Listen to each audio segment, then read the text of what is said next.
ecstatic, but at the end of the day, they don't make a change. Less than 10% of the people actually take that commitment and they make a change. Less than 10%.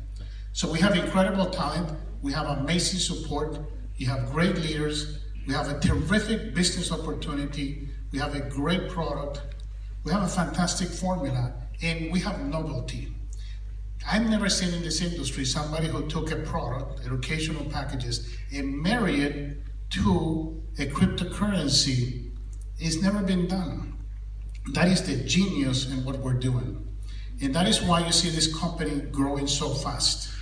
From 0 to $2.5 billion in 3 years. We have 2.7 million members. We are truly a global company. 50% of our sales are coming from Asia.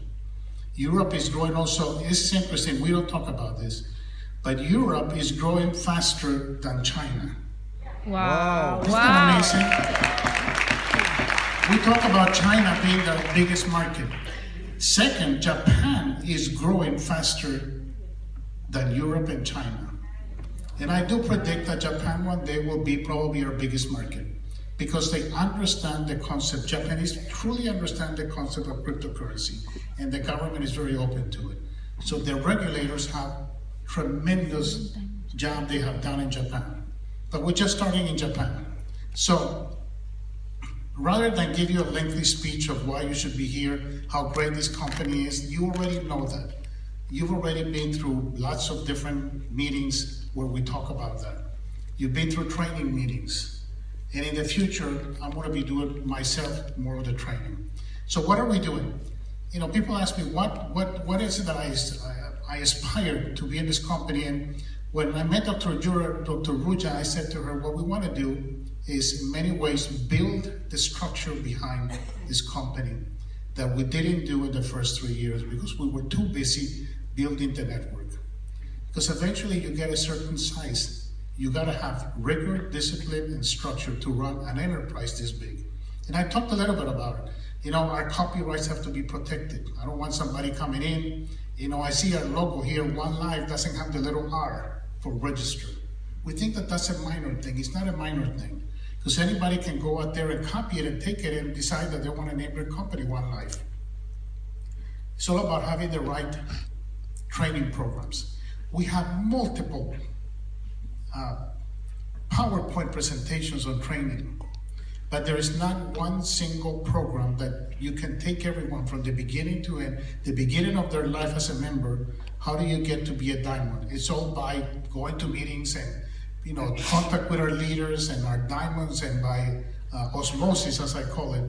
But it's not because we have a defined training program. And every leader has done a terrific job in putting together their own version of the training program. So I want to put this, and we're already working on that. I get every country that I go to, people tell me, why are the packages in English? Well, I got to tell you guys, not everybody talks English like you do in Sweden. You know, you're born and you're already programmed, you're going to learn 2 or 3 languages. In most parts of the world, that is not the case. So we go to Brazil and it's in English, and 95% of the people we want to talk to can't understand it. So it might be the greatest educational package on earth, but it means nothing.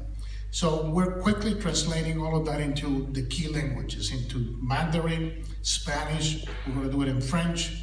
Of course, English is already there. Spanish is our one of our biggest markets in Latin America, Mexico, Colombia, and Argentina. We have a tremendous amount of growth to do.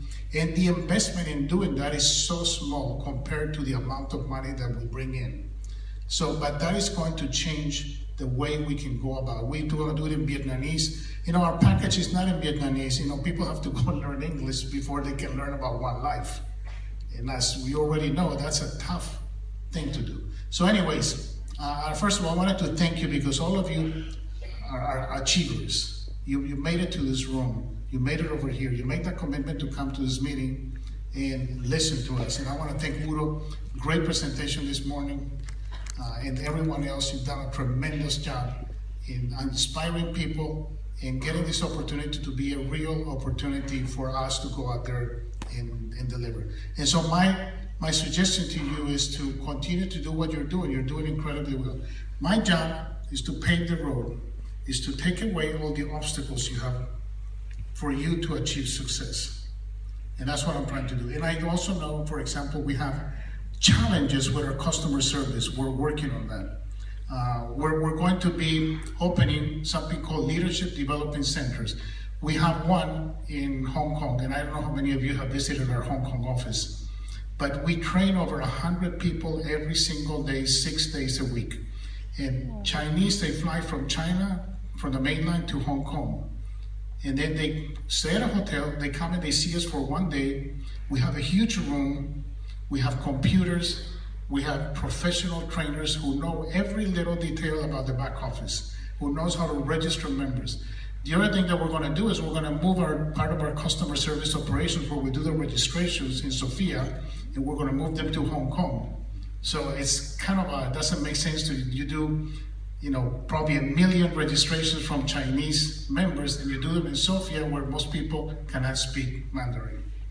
And we're going to open up one in Mexico. We're going to open another one in Colombia, and then we're going to try to see how. And this is a project I haven't really sat down with Ruja and figure out how do we do the one in Europe. But I think we should have multiple centers in Europe. They're not expensive to maintain. So now, thank you. Don't be expecting that to happen in the next 30 days because it's not. 31, thank you. It's going to take a little bit longer. But those are kind of the things that we're trying to do. And I know many of you have questions about the legal issues. And it is something that little by little, as we strengthen our terms and conditions, as we strengthen our contracts, as we strengthen the way we deliver packages, the way you talk about OneLife, then I think we'll be in better footing. And we have a massive effort underway today with lawyers. We have legal opinions in London, and one of those opinions is we took apart our terms and conditions, we rebuilt it, and we're going to relaunch it.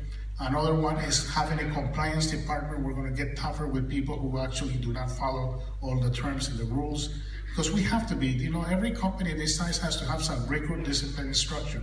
If we don't, then it becomes an incredibly disorganized enterprise, and then we cannot run it effectively. But that's what I wanted to say, and I said to Navid and Max yesterday, I wanted to change a little bit the format and do this more of an interview and also give you guys an opportunity to ask me questions, rather than me getting in front of you and delivering you a very long speech. So thank you. Thank you.